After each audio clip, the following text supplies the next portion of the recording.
Growing up as the youngest Martinez sibling meant growing up in the shadow of my brother Carlos's achievements.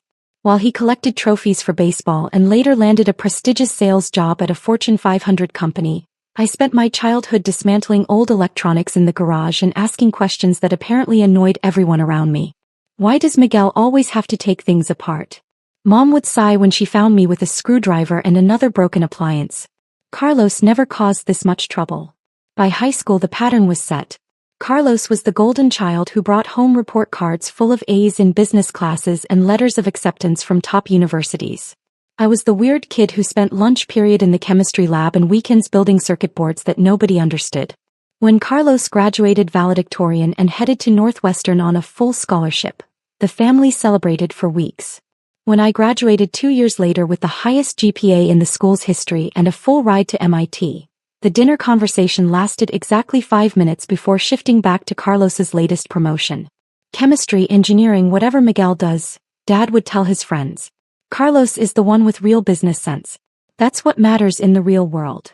The dismissal stung, but I learned to channel that energy into my work. While Carlos climbed corporate ladders, I dove deeper into material science research. While he bought increasingly expensive cars to impress dates, I spent 18-hour days in university labs exploring the molecular structures of conductive polymers. My PhD dissertation on nanoscale conductivity patterns won 3 academic awards and landed me a position at Stanford's Advanced Materials Research Institute, but family dinners still centered around Carlos's quarterly sales numbers. Miguel's still in school, Mom would explain to relatives as if pursuing a doctorate at 26 was somehow equivalent to failing to launch. Carlos bought his second house last month. The real turning point came during my postdoctoral research on flexible electronics. I'd been working on a breakthrough that could revolutionize how we manufacture computer processors, but explaining quantum tunneling effects in carbon nanotube arrays to my family was like describing color to someone who'd never seen light. They'd nod politely and immediately change the subject to Carlos's latest business trip or new girlfriend.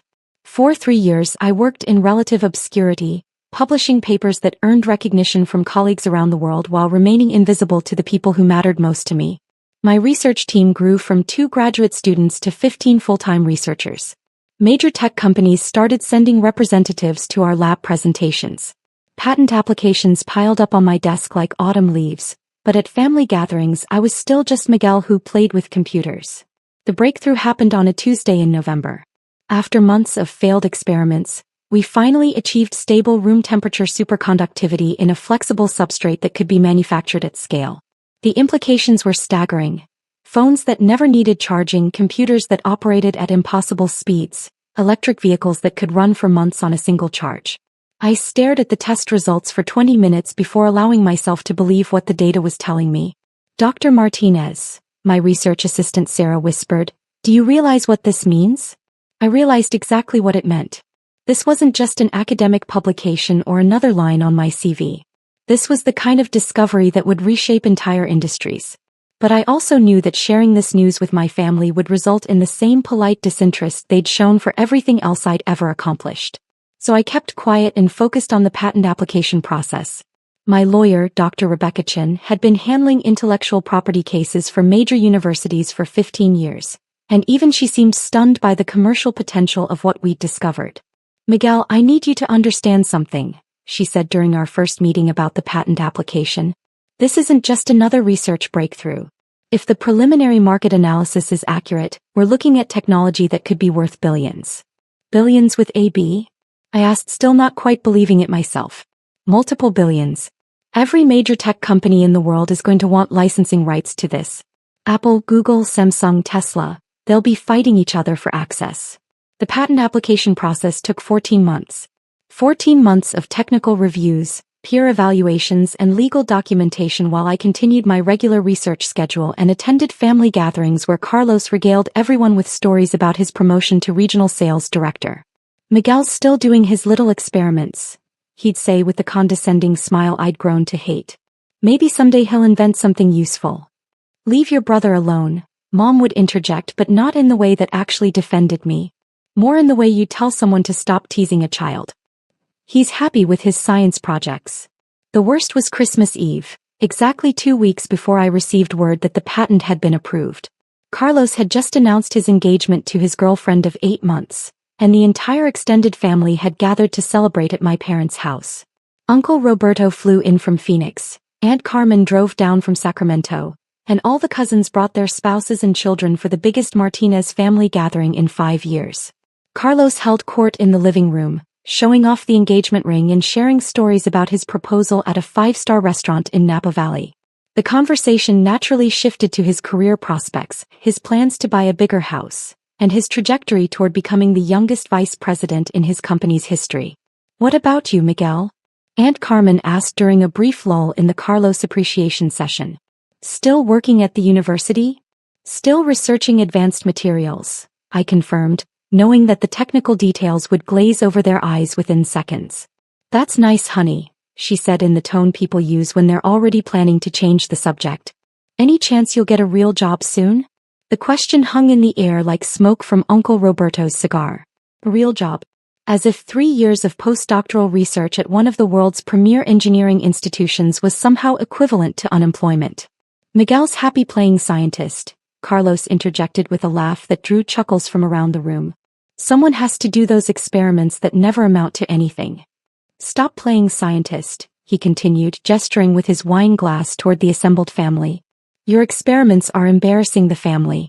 Here I am trying to build a serious reputation in business, and my little brother is still mixing chemicals like he's in high school." Everyone chuckled appreciatively at Carlos's performance. Even Mom smiled, though she made a half-hearted attempt to shush him. Dad nodded along as if Carlos had made a particularly insightful observation about my life choices. I looked around the room at the faces of people who'd known me for 31 years and realized they genuinely saw me as the family eccentric who'd never quite figured out how to be successful in the real world. Carlos had crafted a narrative where I was the perpetual student, the dreamer who would never amount to anything practical or profitable, and everyone had simply accepted it as fact. "You're right to be concerned," I said quietly, setting down my eggnog and allowing the conversation to flow back to Carlos's engagement plans and career trajectory. But inside I was counting down the days until the patent office call that I knew was coming. 2 weeks later, I was sitting in my Stanford office reviewing research proposals when my phone rang with a number I'd been expecting for months. "Dr. Martinez, this is Patricia Williams from the United States Patent and Trademark Office. I'm calling with excellent news about patent application US 20231247891A1. My heart rate spiked, but I kept my voice level. "I'm listening. Your application for room temperature superconducting flexible substrates and manufacturing methods has been approved with full claims protection. Congratulations, Dr. Martinez. This is one of the most significant technological breakthroughs we've processed this decade." I closed my eyes and felt 3 years of work crystallize into this single moment. "Thank you. What's the timeline for publication?" "The patent will be published next week, but I should mention that word has already leaked to the industry. My colleague in licensing tells me that Apple, Google, and Microsoft have already submitted preliminary licensing inquiries. The initial market analysis suggests commercial applications worth billions of dollars. Could you be more specific about the projections?" "Dr. Martinez, based on the preliminary industry response, licensing agreements for this technology could exceed $5 billion in the first year alone. Samsung and Tesla are reportedly preparing competing offers in the $5.2 billion range just for exclusive manufacturing rights." I thanked Patricia and hung up the phone, then sat in my office chair staring at the wall for 10 minutes while the reality of the situation settled over me. In less than a week, I would go from being the family disappointment who played scientist to holding patents worth more than most small countries' GDP. But first I had a family dinner to attend. Carlos had organized a celebration dinner at Mom and Dad's house to announce that his company had promoted him to Vice President of West Coast Sales, making him the youngest VP in company history. The whole family was invited to celebrate this latest milestone in his meteoric rise through corporate America. I arrived exactly on time, bringing flowers for Mom and a bottle of Carlos's favorite wine. The house was full of the same relatives who'd witnessed my humiliation at Christmas, all gathered to hear about Carlos's latest achievement. "Miguel," Mom exclaimed, accepting the flowers with the same surprised delight she always showed when I remembered social niceties. "Carlos is going to tell everyone about his promotion."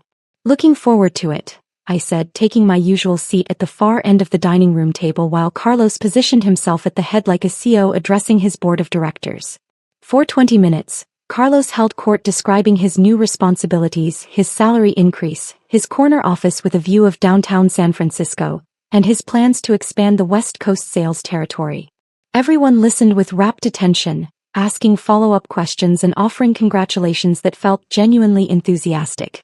To be completely honest, Carlos said, leaning back in his chair with the confidence of someone who'd never experienced professional failure, I always knew I'd be successful. It just takes focus, ambition, and understanding what really matters in business. Not like some people who waste time on hobbies that never lead anywhere, he continued, glancing in my direction with a smirk. But hey, everyone needs a dreamer in the family, right? The assembled relatives chuckled politely. Uncle Roberto raised his wine glass in a toast to Carlos's achievement, and everyone joined in while I sipped my water and checked my watch. What about you, Miguel? Cousin Diana asked during the brief lull after toasts. Any updates from your lab? Actually, yes, I said, pulling out my phone as it began ringing with Patricia Williams' number. Could you excuse me? This should be quick. I stepped into the kitchen and answered on the second ring. Dr. Martinez, this is Patricia Williams from the patent office again. I hope I'm not calling at a bad time, but I wanted to update you on a development. Google, Apple, and Microsoft have submitted a joint licensing offer of $5.2 billion for exclusive manufacturing rights to your superconducting substrate technology. They're requesting an immediate response. I looked through the kitchen doorway at my family, still gathered around Carlos as he described his plans to buy a vacation home in Tahoe. Could you hold for just one moment, Patricia? Of course, Dr. Martinez. I walked back to the dining room, phone in hand, as Carlos was explaining how his promotion positioned him to eventually run the entire company. Sorry to interrupt, I said, looking directly at Carlos. But I need to take this call from the patent office. Carlos rolled his eyes. Can't your science homework wait until after dinner? It's not homework, I said, putting the phone on speaker. Patricia, could you repeat what you just told me? I'd like my family to hear this. Patricia's voice filled the dining room with professional clarity. Certainly, Dr. Martinez. I was informing you that tech giants Google, Apple, and Microsoft have submitted a joint licensing offer of $5.2 billion for exclusive manufacturing rights to your room temperature superconducting substrate technology. They're characterizing it as the most significant breakthrough in materials science in 50 years and want to begin manufacturing immediately. The dining room fell completely silent. Carlos's wine glass stopped halfway to his mouth. Mom's fork froze over her salad. Dad's confident smile evaporated like morning mist. $5.2 billion? Aunt Carmen whispered. With AB, Patricia confirmed through the speakerphone. Dr. Martinez, I should also mention that Samsung and Tesla have indicated they'll be submitting competing offers by tomorrow morning. The preliminary market analysis suggests this technology could revolutionize consumer electronics, electric vehicles, and renewable energy storage. Carlos set down his wine glass with a hand that was suddenly less steady. Miguel, is this some kind of joke? No joke, I said, taking the phone off speaker. Patricia, I'll need to review the offers with my legal team and get back to you tomorrow morning. Of course, Dr. Martinez. Congratulations again on this extraordinary achievement. The industry is calling it the breakthrough of the decade. I hung up and looked around the table at the faces of family members who were seeing me clearly for perhaps the first time in 31 years. Carlos stared at me like I'd suddenly sprouted wings and spoken in ancient Greek. Miguel, Dad said slowly, did she say $5.2 billion? That's the current high bid, I confirmed, sitting back down and calmly reaching for the breadbasket. Though Patricia thinks it'll go higher once the patent is officially published next week. Your little experiments, Mom said, her voice barely above a whisper, are worth $5 billion? The specific breakthrough involves achieving stable room temperature superconductivity in flexible substrates that can be manufactured at industrial scale, I explained, buttering a dinner roll as if I weren't describing technology that would reshape the global economy. It has applications in everything from smartphone batteries to electric vehicle charging systems to quantum computers. Carlos opened his mouth, closed it, opened it again, then seemed to forget how speech worked entirely. Miguel, Uncle Roberto said, leaning forward with sudden intense interest, when you say exclusive manufacturing rights, I mean that whichever company wins the licensing agreement will control production of the most revolutionary electronic component since the microprocessor, I said. Early projections suggest it could be worth $20 to $30 billion in annual revenue within 5 years. Your brother just got promoted to vice president, Mom said weakly, as if trying to maintain some sense of family hierarchy even as the foundations of that hierarchy crumbled around her. That's wonderful for Carlos, I said sincerely. Vice president is a significant achievement. Carlos finally found his voice. Miguel, why didn't you tell us about this? I considered the question carefully before answering. You mean like how I told you about my PhD dissertation that won the National Science Foundation's Outstanding Research Award?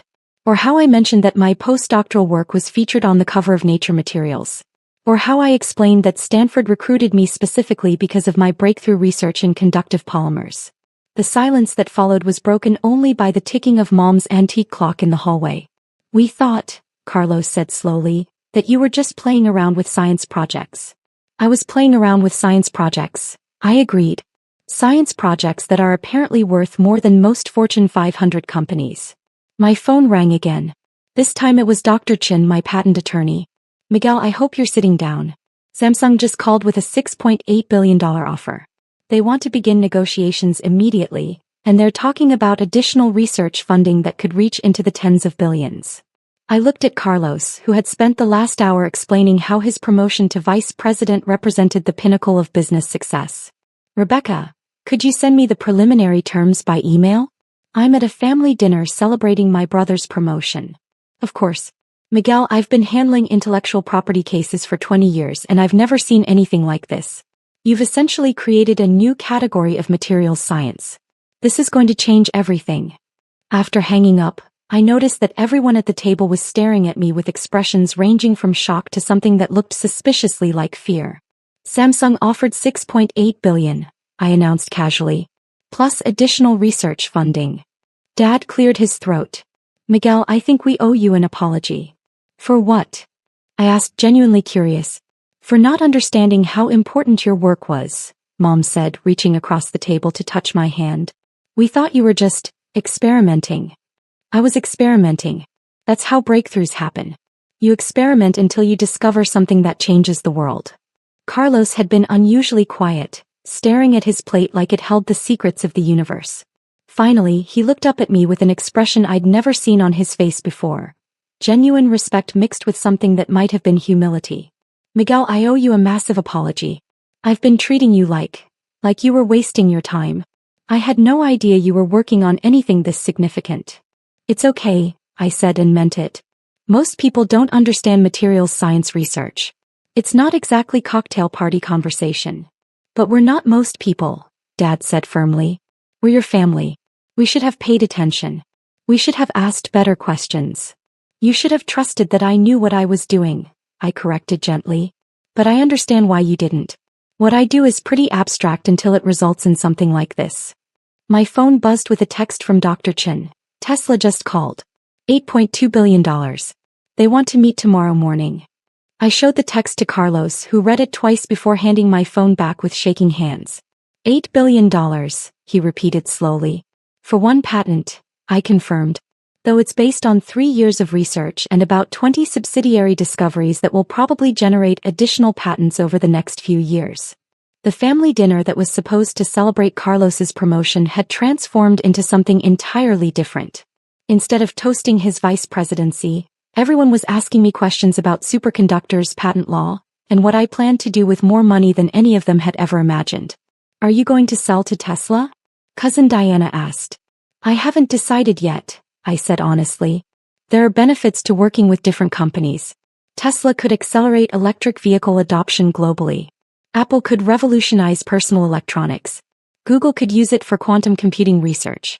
Each option would impact the world differently. Miguel, Carlos said quietly, I want you to know that I'm proud of you. I'm proud to be your brother. And I'm sorry I was too stupid to see how brilliant you are. For the first time in years, Carlos's words felt genuine rather than performative. The brother who had dismissed my work as embarrassing experiments was looking at me like I was someone he genuinely admired. Thank you, I said. That means more than you know. But even as I accepted his apology, I couldn't help thinking about all the times I'd tried to explain my research to family members who were too busy celebrating Carlos's quarterly sales numbers to listen. All the Christmas dinners where my academic achievements were glossed over in favor of discussing his latest promotion. All the moments when I'd felt invisible in my own family because what I was doing didn't fit their definition of success. Over the next week, the bidding war intensified. Tesla increased their offer to $9.1 billion. Apple responded with $9.8 billion plus equity in a new research division. Google offered $10.2 billion and the opportunity to head their new materials science laboratory. Samsung came back with $11.5 billion and a promise to build a dedicated manufacturing facility with my name on it. My family, meanwhile, transformed completely in their treatment of me. Mom called every day to check on the negotiations. Dad started telling his golf buddies about his son, the genius inventor. Carlos introduced me to his fiancée as my brother, the billionaire scientist. The attention felt good, I had to admit. After years of being the family afterthought, being treated like the most important person in the room was a welcome change. But it also highlighted how conditional their respect had always been. They didn't love me more than they had before. They just finally understood that I was worth their attention. In the end, I decided to license the technology to multiple companies rather than selling exclusively to one. Apple got manufacturing rights for consumer electronics. Tesla got electric vehicle applications. Google got quantum computing research. Samsung got industrial manufacturing equipment. The total licensing deals came to $18.7 billion over 7 years, with additional research funding that could reach $30 billion if certain development milestones were met. I used part of the initial payment to establish the Martinez Foundation for Materials Science Research, providing grants for graduate students whose work is too experimental or abstract for traditional funding sources. Students like I had been working on projects that their own families might not understand until the breakthrough moment arrives. Carlos's promotion to vice president was still a significant achievement, and I made sure to celebrate it properly at our next family gathering. But the dynamics had shifted permanently. I was no longer the kid brother who played scientist, while Carlos achieved real success in the business world. I was Dr. Miguel Martinez, holder of patents worth nearly $20 billion. Whose experimental research had fundamentally changed how the world would manufacture electronic devices for the next 50 years. And Carlos, to his credit, never again suggested that I should stop playing scientist and get a real job. The family had finally learned that sometimes the most important breakthroughs come from the people they least expect, working on projects they don't understand, in pursuit of discoveries that will change everything. Sometimes the person mixing chemicals in the garage grows up to reshape the global economy. Sometimes playing scientist is the most serious work of all.